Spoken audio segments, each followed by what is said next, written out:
There we go. And so I speak about Level Up.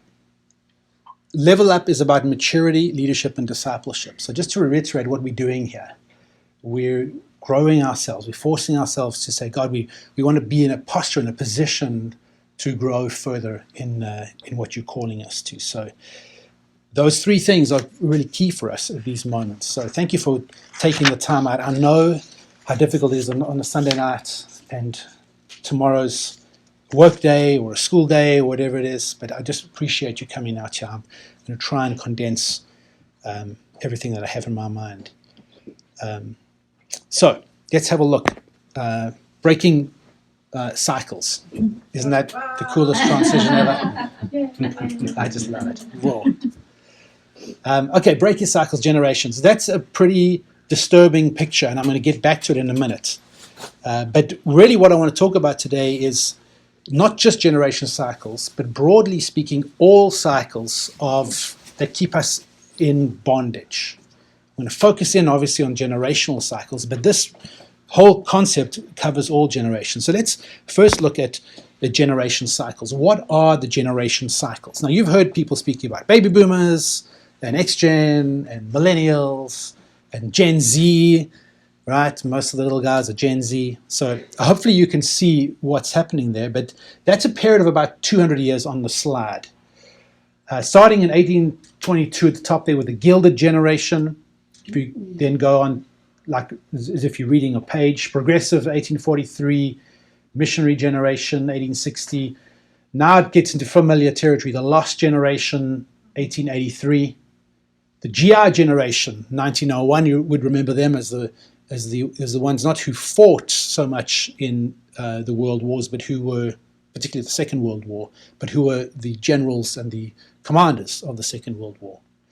Silent Generation 1925, they lived through, as children, they lived through the Great Depression. The Baby Boomer Generation 1943, we have a couple of baby boomers sitting amongst us tonight. That's where we kind of start, silent and baby boomer generation. There aren't very many, if any, GIs left.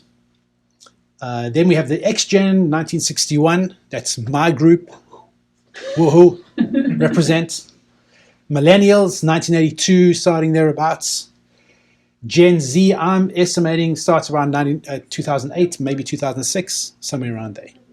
Okay, so you can see the cycle. The thing is, we tend to stick with the ones we know.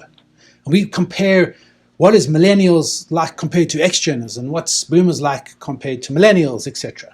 But I don't think that's really what the theory is telling us. What the theory is telling us is that this cycle perpetuates itself over around about 80-year periods.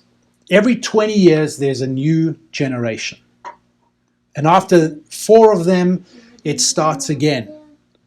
And the ones of the same type have more in common with each other than they do with any of the other generations. So, baby boomers have more in common with the missionary generation of 80 years ago. The X-Geners have more in common with the last generation of 1883 than they do with any of the ones that are together. Now, in this wonderful book, this is one of the many books that my friend Lane has told me to read. And whenever Lane says to me, you should read this book, he doesn't tell me to read it, he suggests to read it. I'm pretty sure my world's about to change in some dramatic way. This is one of them. It's called The Fourth Turning. It's not a Christian book. It's a book which studies this phenomenon. There's no other word for it. It's a very strange phenomenon unless you realize where it's coming from. It's a very regular occurrence. In this book, they trace it back around about 600 years. So they start in 1433 with good old Henry VII. Anybody know anything about Henry VII? Like we all know about Henry VIII, right? No, that's Henry VIII. Henry VII, it's like, who's this guy? Henry VII was the king during dealing with the crisis of the War of the Roses. If you know anything about English history, the War of the Roses, probably England's biggest, longest running civil war, the War of the Roses. He was a millennial type. He was of the same type as the millennials, Henry VII. Following Henry VII was Sir Thomas More, 1461. So what generation do you think Thomas More fitted into? What type of generation? Well, he would have been like Gen Z or silent generation. And if you think about Thomas More, if you know anything about the history, Thomas More had a really, really tough life. He was the one who took Henry VIII on. If you want to see a really, really good movie, Man for All Seasons, which is it's a play made into a movie. There's a couple of versions of it. Get the one with Charlton Heston. If you want to watch a good movie, Man for All Seasons with Charlton Heston. It's a story of Thomas More and how he would not back down against Henry VIII, and he lost his head for it. Thomas More. Henry VIII, of course, followed Thomas More, and he was a classic which type? Missionary baby boomer type. I won't say too much more about that, but Henry VIII was the archetype. Elizabeth I followed him. Elizabeth was a classic X-gen, lost generation type. Very cynical, very much in trying to get it ahead of everything in the way that she ruled. So we see the cycle. Now, we're in the 8th cycle since 600 years. This is how far that book goes. I believe if we had the time and the resources to study it properly, we could go all the way back to the Greeks. We could go through all the Roman emperors. We could go through all of the Persian, well, maybe it's not the Persian, but we could go right back to the ancient Greeks. We could go right back to Socrates. We could go right back to Plato, Aristotle, and Alexander. They also form 4 of the exact same types. And that's where I'm going to get to eventually. You see, the problem is that we usually compare the ones we know. We compare, as I said, Gen Z with millennials, and we compare boomers with X-gens, etc. But that's not the point of the cycle. The cycle is about how similar over time these generations actually are. And I like to think, I believe this is true, that actually our 4 generations, they fit into a much broader type. So here's the silent generation. I've drawn a little picture of a young silent generation lass, kind of late 1920s, early 1930s, born between 1925 and 1942. And here's a baby boomer. It's what John Lennon would look like if he was still alive today. Born 1943 to 1960. X-Gen, the sad, depressed, grunge music listening to group, latchkey kids. If you would allow me, Dawn's story is a very classic X-Gen story. Born 1961 to 1981. And millennials, born 1982 to 2006. And I haven't included Gen Z. We're still trying to figure out who they are. They're about halfway through in terms of being born. And so the cycle happens, as I said, over 20 years. Are you following me so far? Are you with the picture? Well, the way I think about these types is that they fall into a larger category type. And I'm going to get into this tonight. I think that they fall into a philosophy type, a worldview type. Skeptics. The general feeling, the Zeitgeist, if you're looking for a good philosophical word, the Zeitgeist for the silent generation is not to trust anything. I remember my grandfather, who was classic silent generation. I remember once he grew up in the Great Depression. We had one in South Africa too, in case you were wondering, and a drought. It's amazing. We have a drought, a big drought in America here. In the same time, we have a big drought in Africa. And I remember going through his garden shed with him once and just saying to him, we should just throw out some of this stuff, old metal implements that just needed to be gotten rid of.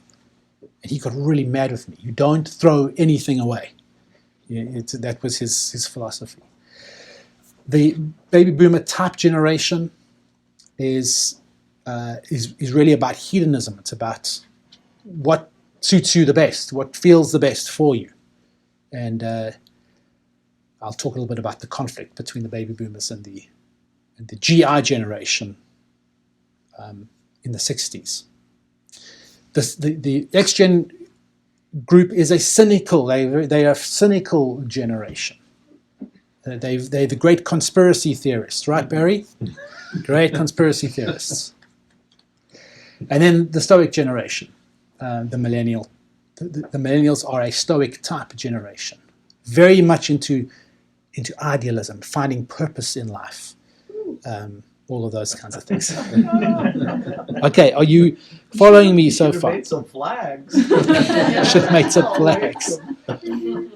The trick in what we're doing is to zoom way, way out and see the broadest possible picture of what's going on here. Because if you're like me, and you're starting to look at this stuff, you're starting to say, how does this happen? Is this a natural thing? Is this like the tides? Is the moon maybe part of it? Pulling here and there. What's causing this, right? Conspiracy. Is it a conspiracy? It's a conspiracy. That's what I'm looking for. And the other thing I want you to realize is that the types that are two away from each other have more in common with each other than they do with the ones right next to each other. It's a very, very important piece of the puzzle. So the hedonist type and the Stoic type they have closer values. The cynical type and the skeptic type, they have closer values. That's one of the reasons why this is a problem, because it divides us. And I want to tell you, my friends, anything that divides us is anti-gospel. It's true. Let me say it another way. Everything that divides us is anti-gospel. John's ministry, turn the hearts of the fathers to their children. So these cycles move along in a thing that I call a squircle. It's like a square wheel. And if you want to look at the history, the Western history, you'll see it works very much like that. It's like gudunch, and then gudunch, and it just grinds on in this very, very ungainly fashion. It's not graceful. It's not full of happiness and joy. It's full of bondage and sadness and destruction. It's exactly what Dawn spoke about. The fathers and the mothers kind of bat the pendulum swing on by their own hurt and dysfunction, and so pass on to the generations following them. So I said moves along like a squircle. And it's a bumpy ride. It's very, very unpleasant.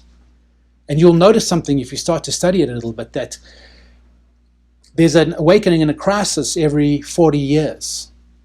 There's an awakening, and then there's a crisis, and then there's awakening, and then there's the crisis. And they always happen around about the same time. So when the silent generation was born, that's a skeptical type, there was a very, very major crisis taking place. Can anyone remember what that was? Late 20s, Great Depression, followed by a drought. And then a horrible war. Okay, the hedonist generation, the baby boomers were born after that. X-Gen was born right in the middle of a Great Awakening. Anyone remember what the Great Awakening was? The 60s. The 60s. Age of Aquarius. Age of Aquarius. Vietnam. So who was the major players on the board when the X-Gen group was born? Was beginning to be born? Who was making the decisions? Silence. It should have been the silence. Or before. Actually, it was a GI generation. GI. And who were the GIs coming up against? The baby boomers. Now those two usually are similar in their approaches. But every couple of cycles, there's this conflict. And you can trace it back. You say, well, that happened in the 60s. Well, it happened 80 years before that too. And 80 years before that. And 80 years before that. It's like, hang on a second. This is not natural. There's something else going on in this picture. Gen Z is being born right now. 2006. Can anyone think about the crisis that they were born into? the economic slowdown. Great I look at, recession. the Great Recession. I look at two crises that our Gen Z are born into. One is health crisis, because we haven't even begun to scratch the surface of the health crisis that they are being born into. Who's going to have to deal with that health crisis?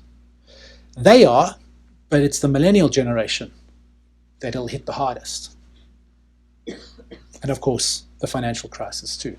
If you're a millennial today, trying to get yourself through university, wanting to get married and buy a house, good luck. Good luck, because the baby boomers are sitting on all the property. I'm just kidding. When we do this kind of stuff, it can get very personal, and sometimes I'm kidding, and sometimes just don't take it too personally. All right. So what happens in these generations as we're born into them, we kind of get peer conditioned to think a certain way, and largely we're unaware that it's even happening to us. And so a conflict arises between us and our parents, maybe us and the worldviews of those older to us as well as those younger to us. And as we get older and older, we don't recognize the music and the structures and the things that hold the next generation together. It's like, what are you guys doing? You call that music? That happens every single cycle. You call it music. All right. Okay, so remember, each type has more in common with others of the same type than it has with any other generation, even the ones right close to it. So this is not about technological advancements. This is not happening because of currently what's in the timeline. This is something bigger. It's at play here that's causing this to happen. It's not governments, by the way. In case you were thinking us X-Geners are, oh yeah, it's the Illuminati, right? That's who's making it happen. No, it's not that. I think it's much more sinister than that. The Da Vinci Code. It's the Da Vinci Code, yeah. I tend to think of the cycle pretty much like the Matrix. It is a matrix. It's a matrix of control. If you have watched the movie, what is the Matrix? It is a system of control, Neo. Why? What for? How? It's to some extent it's self-sustaining. What Dawn was sharing, you can see how we tend to perpetuate it, but it's more than that, and it's anti-gospel. Let's listen to what Jesus said in John 17. This is his prayer, and I just love the power of this prayer. I do not ask for these only, but also for those who will believe in me through their word. Okay, so Jesus is praying for his disciples. And now he prays for all of the disciples that will follow them. I'm one of them. Hopefully you are too. I'm sure you are. What does he want for us? That they may be one. That they may be undivided, undividable. My heart bursts for this. I want to see it happen. I doubt that I will see it happen in my lifetime. I'll have to see it happen from heaven. But I so long for this. Listen to Jesus' prayer. Just as you, Father, are in me and I am in you, that they may also be in us, and so that the world may believe that you've sent me. Our witness is tied up in our unity. Our gifts, spiritual gifts operating, is tied up in our unity. There is no mention of the gifts of the Spirit, gifts of the Father, gifts of the Son, Romans, Corinthians, Ephesians, without unity. Unity is a core component of the structure of our church. It is the anointing that breaks the yokes of bondage. Psalm 133. How good and pleasant it is for brothers to dwell together, what? In division. Because you from your generation and I'm from mine, and you're black and I'm white, and you're male and I'm female. No, in unity. I've kind of got that wrong, I know. In unity. Sharon.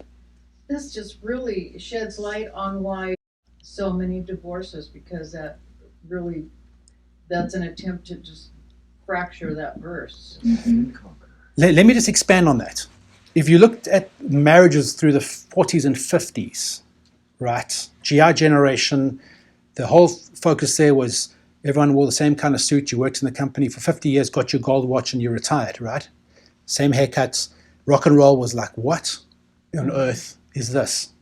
I remember watching an interview that a music journalist was doing with Paul McCartney when Paul McCartney was probably 19 or 20. And he said, and this journalist said to him, so this is music question mark. And so Paul McCartney says, no, it's music exclamation mark. Yeah. That's the attitude, right? That's awesome. The GI generation didn't know what to do with that. Now look at the results of the free love, shack up together, don't worry about getting married, or get married but then get divorced. I always reference this and I say it wrong.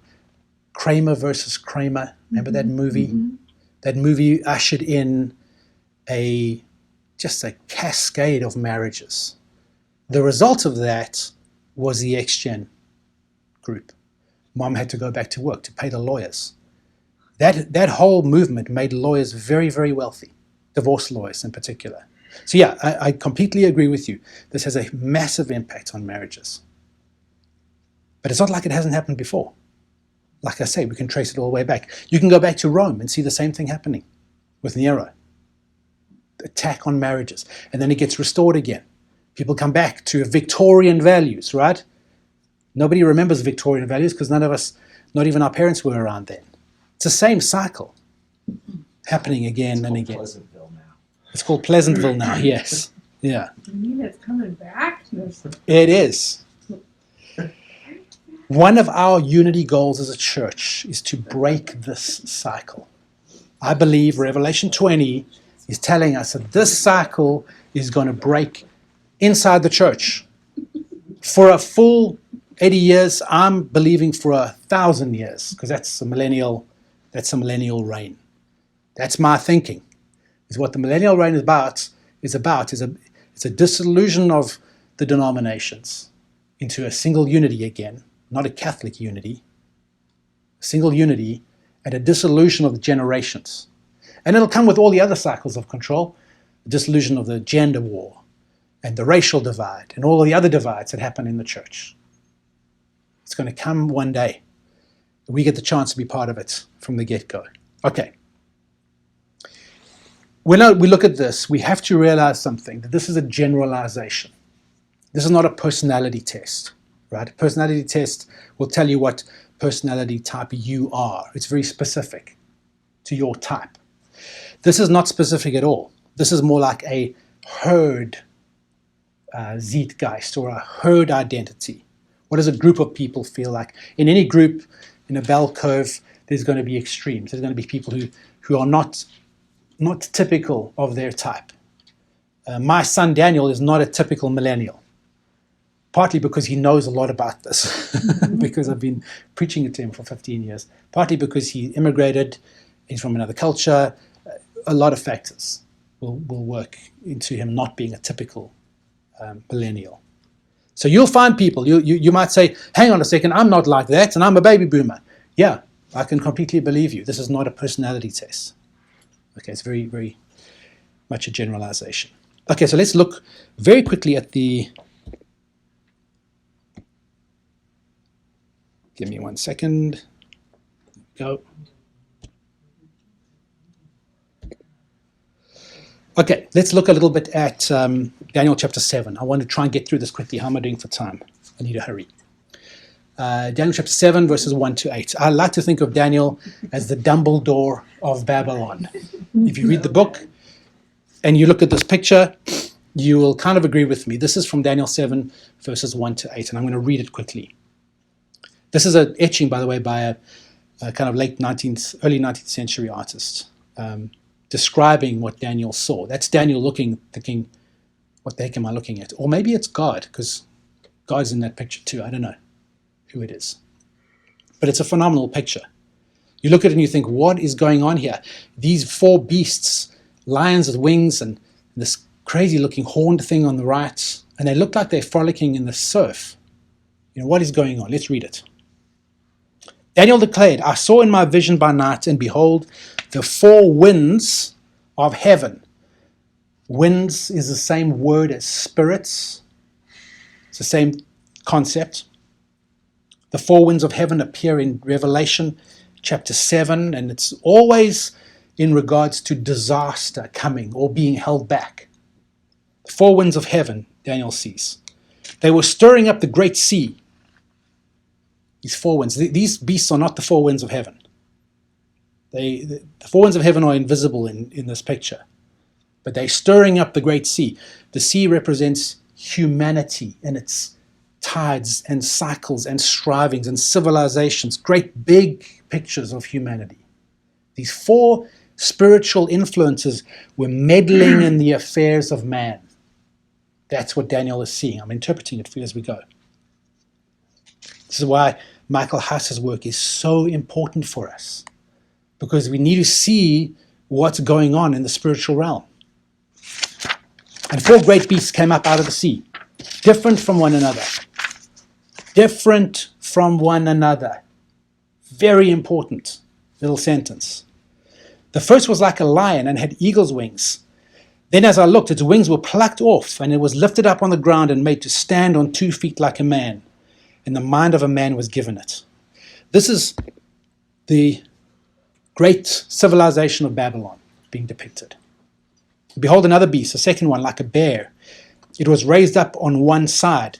It had 3 ribs in its mouth, between its teeth, and it was told, arise, devour much flesh. That's the kingdoms of Medo-Persia. It was raised up on one side because the Persians became the dominant culture. After this I looked, and behold, another like a leopard, with 4 wings of a bird on its back, and the beast had 4 heads, and a dominion was given to it. That's Greece. If you know anything about the history of Greece, after Alexander, it became 4 different kingdoms. Alexander never named a successor, so his child and his wife were killed, and it became big warfare between these 4 kingdoms. After this I saw in the night's vision, and behold, a 4th beast, terrifying and dreadful and exceedingly strong. It had great iron teeth, and it devoured and broke in pieces and stamped what was left with its feet. It was different from all the other beasts that were before it, and it had 10 horns. I considered the horns, and behold, there came up among them another horn, a little one, before which 3 of the first horns were plucked by the roots. And behold, in this horn were eyes, like the eyes of a man, and the mouth speaking great things. That is the civilization of Rome. Very clear picture. 10 horns, 10 hills of Rome, etc. It's very clear. The iron teeth, bronze, marching, devouring. Very clear picture of Rome. And then we see, as I looked, thrones were put in place, and the Ancient of Days took his seat, and his clothing was white as snow. I'd love to get into this. We could spend a series on this chapter of what exactly is going on. How God then comes, thrones, plural, many thrones, and he judges these beasts. He doesn't judge the 4 winds of heaven, right? They're still there. Judges the beasts. 3 of them are wiped out. The Babylons and the Persians and the Greeks are wiped out, because sequentially they were. And then this picture revolves then around Rome and the boastful claims that they make. And eventually they're allowed to live. And then Jesus comes riding on the clouds, not out of the sea. He doesn't come out of the sea. He comes riding on the clouds, takes over the kingdom. Okay, 4 beasts out of the sea, stirred up by the 4 spirits of heaven. The sea is a striving humanity. I've given you that piece already. The enemy always has a strategy to thwart what God is doing.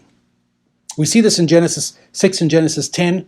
Right? God gives Abraham this promise where he starts giving the promise about the promised land. He's going to have this land that he's going to take over, and he's going to have his people in the land. What does the enemy do? The enemy raises up nations of giants and kind of mobs the land that God has promised, kind of stocks up the land with these giants to say, well, I'm going to stock up the land with my people, so by the time the Israelites get there, they're going to fight their way through giants to occupy the land. That's what the enemy does. He listens to God's strategy, and he tries to come up with a plan to thwart it.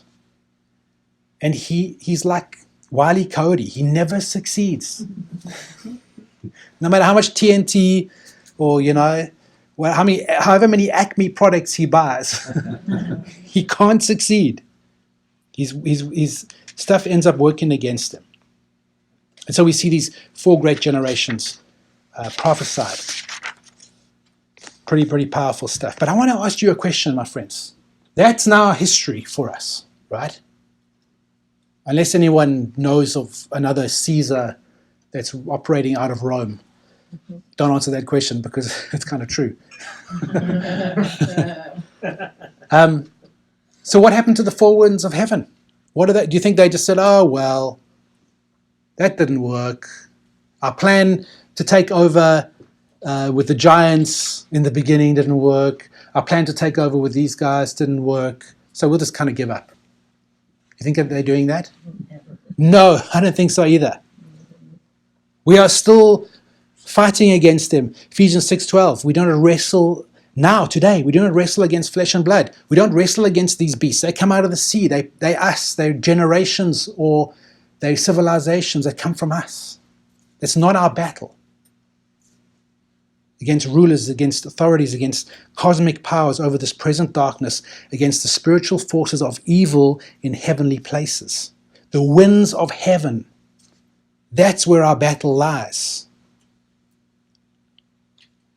And so one of the things Daniel prophesies is when the Greeks come, there is going to be a new way of thinking, a new worldview, which is going to change the dynamics of the world. It's going to create this Western and Eastern world. You see it in Daniel chapter 8 with the sheep and the goats. I don't want to get into that because it's just going to take too long. But that's very, very fundamental for where we're going with this. The enemy has another strategy. He says, well, we're not winning this battle for civilizations, for land. What are we going to do? Let's make a borderless system of control. Let's make a system that is going to work with generations rather than with borders. Because this kingdom's coming, right? This Jesus is being promised. This temple is going to be mobile across the world. So we better have a mobile system of control.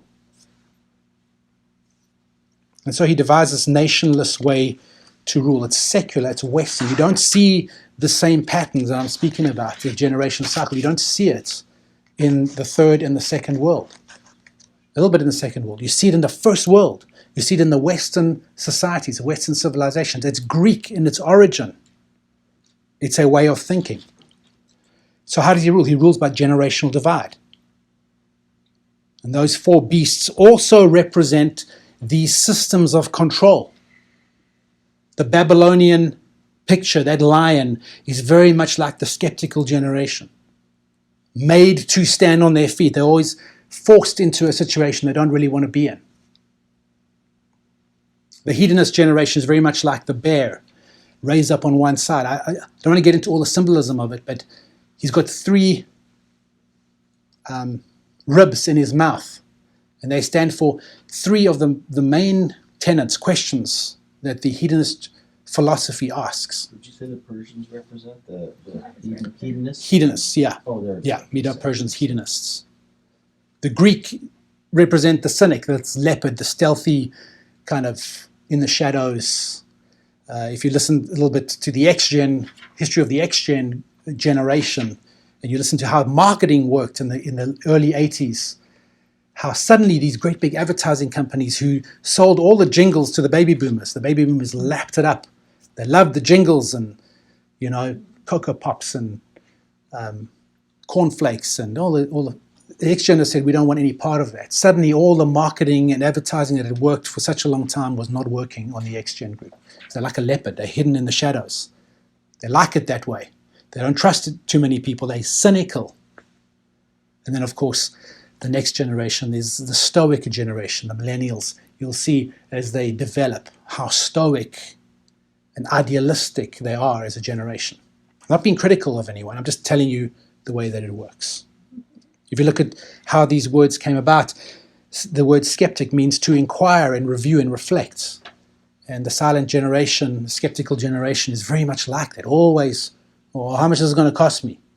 They've learned from experience that there's always someone there who wants to take the shirt off your back. The hedonist generation, to seek pleasure and enjoyment and delight. That's really what hedonism is about. The cynical generation, to be cynic means to live like a dog. It means to live outside of the society's norms, to reject norms completely. The father of cynical philosophy was a man called Diogenes. He was around at the same time with Alexander the Great, and he would often just walk around naked because he rejected all society norms, including clothing. And the famous quote is that he used to live in this burial crypt and with dogs. That's where the word cynic comes from. And Alexander came to visit him and said, he stood at the entrance of his burial crypt home, and he said to him, "What can Alexander the Great do for Diogenes?" And Diogenes looked up and said to him, "You can stand out of my light." Very classical, ex-Jenner, cynical type of view of life. Ruler of the whole kingdom. Yes. Get out of my life. Get out of my light. You're the ruler of the world, I don't care. The Stoic generation. Stoic means to stand proud, dignified, to seek great purpose. It's really, if you look at what motivates the millennial generation, it's purpose. What are we here for? Okay. I'm kind of way over my time here. I need to finish up. How does it work? The way that this system works is, here's our 4 generations again, just so you've got them in your head. And you can see how they tie up with the picture of Daniel chapter 7. Okay, how it works. The way that this system of control is put together is that first we convince people that their opinion is truth. This is how the Western society works. And if you want some history of that, just have a look at what Pilate said to Jesus. What is truth? What is truth? What is love? Oh, what is love? Yeah, I wish he had said that. That would have been a much better question. Jesus would have said, here it is, right in front of you. What is truth? Anyone on the side of truth listens to me, says Jesus. Pilate says, well, what is truth? Everything's subjective, right? Everything's relative. And so this is how the 4 winds of heaven do it. This is how they've influenced our Western society. Convince people that their opinion is equivalent to truth. Until everyone has their own truth. And you better not tell anyone that his truth is not truth. Okay. Build a culture of democratic individuality. Now you might think, well, what's wrong with democracy? I love democracy. I think it's a great idea. But it can also be used against us. We can be so individual that we forget about unity. And if you want a picture of where the church is right now, that's where the church is right now in the first world. What do you mean by democratic individuality? Well, it's kind of like shopping centers, or should I say supermarkets. Supermarkets are a Western invention. For most of the world, you want to go and buy some bananas and a tin of condensed milk and a few other things, you're going to have to barter for everything.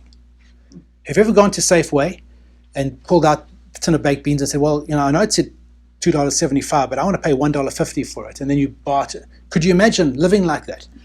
That's how most of the world lives, if you really want to know. And that's part of the reason why it is the way that it is. But that comes at a cost.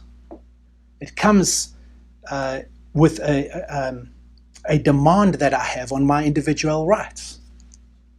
And so I don't unify with those around me. Community is a foreign concept to some of this democracy. Democracy is a great thing. I'm not against democracy, but it comes at a cost. And if you travel around the world, you go through villages where unity and community is not an option for survival, you'll see what I mean. How individual we actually are. And how does the church unify when we are so individual? We're actually quite blind to it. So I'm not trying not to be critical about it, but this is the way in which control works. Okay, the next one, you base it on a perception of freedom. All right, you got freedom, right? Well, you try, and somebody once said, if Walt Disney was alive today, he could not build Disneyland. It'd be impossible for him. It's way too much bureaucracy, red tape, hoops to jump through, really. It's a bit of a matrix called freedom, but it's not really freedom.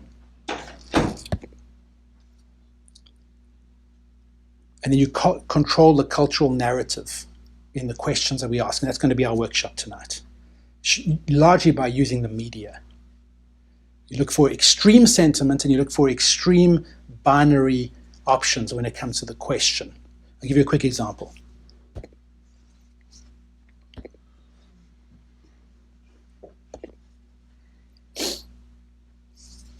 Do you know who Edward Snowden is? Yeah. Who here knows who Edward That should be the Snowden first is? question. Yeah, that should be the first question. Okay, so for those who know who he is, he's the guy who leaked sensitive information of the CIA when he worked for the NSA, and then he ran out the country. Prove the cynics right. Proved the cynics right. So is he a hero or is he a villain? Both. Who wants to answer? Both. Are we struggling? Why are you looking at me? I want to know. To me, he's a bit of a hero. To be He's honest. more of a hero in my opinion. Yes. Even though he's living in Russia still Yeah, as a wanted man. yeah. He's a wanted. He becomes here. He's going to be. He might even be executed for treason. That's an executable offense, right? This is a question that divides us down the generational lines. You see, and it's posed that way to us because there's other options, right? What about both? What about neither? But it's not posed that way. This is how you control people, is you make the topic sentimental as possible, and you make the options very, very binary.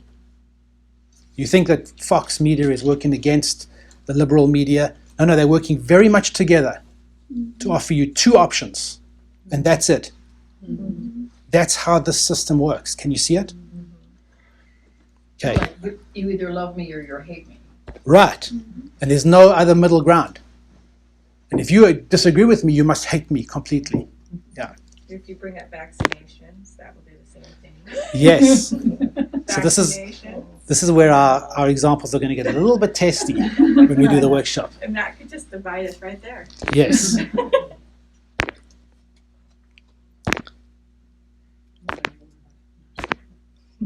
Which is the higher priority? Protecting the planet and social equality, or creating a stable global economy? Which is more important? Genocide? Genocide. This is another question which is posed to us continually, which divides us down the generational lines. You see, the millennials will tell you, no, number one's more important, and if you don't follow number one, you must be some rotten, horrible picture of a human being. They're not even like contrary to each other. I know. They are made contrary to each other. There are other options, right? What about both? Why do we have to choose? Or how about figuring out how they all work together? How about figuring out, That's unity. how about going at it piece by piece? How about doing a little bit of both? But we're not posed those options. Why? Because divide me and conquer means to rule. And that's what's given to us. I'm just trying to show you what's going on. Okay, I'm going to go through two more examples and then we're going to take a quick break. What's your favorite social media tool? Facebook or Snapchat? Who says Facebook? Who says Snapchat? Okay. And aren't they owned by the same company? No, they're not. But isn't it, I mean, all the people who said Facebook were X-Gen and up. All the people who said Snapchat were millennial and down, right? What about all the other? You see, this is another, it's a fun one, but it's one that divides us. Nobody further down doesn't even use it. That's right. What about the option of I don't even use social media? Yeah. Okay, here's a difficult one. Oh, Is it right for people to choose their gender? The way it's posed to us is, no, gender is determined at conception. Or yes, everyone should be able to live out their own truth. That's another question which is right now is dividing us. And you say that's dividing us through the world, right? No, this is dividing the church in two right now. That question. And it shouldn't. So, I think that I'm way out of time. What do we do about it? We stop. Choose their gender. What's that? Don't choose their gender. Don't choose identity. We stop playing this game. We see it. We recognize it and we stop. We refuse the role that the enemy has assigned to us. We stop. We recognize it, we see it, and we say no. We determine to do these three things. Let me see if I can get to that slide. I wanted to show you a little bit more detail of the generations, but we'll just skip Can we over have the this. full talk? What's that? Can we not skip things? I know, we're just running out of time. Speaking from the person with the Okay. job, we can keep going. You have to go online and get the director's cut. I'll have this online. We stop. We determine to do these things, to listen. We determine to listen, even if we don't agree, even if what we're hearing is not biblical and against what we believe to be true and know to be true. We listen, determined to listen. We have empathy, we have humility. We determine to think. Life is very, very complex. And when a question is posed to us in a binary kind of way, there's nothing wrong with saying there are other options, you know. Mr. CNN or Mr. Fox News or whoever it is who's putting us in that position. We determine to speak with a vulnerability. We determine to disciple and to be discipled. We determine to submit to one truth. It doesn't mean everyone else has to. We determine to cauterize cycles of dysfunction. When we see them coming up in our own lives, we stop them. We bring them to an end, like Dawn was speaking. We determine to live as healed as possible. We determine to forgive immediately. Okay, so a couple more exercises for us to do, which will take us to the end of our time. Let's take a 10-minute break, and then we'll reconfigure and divide up into the generations. Back on the last screen, just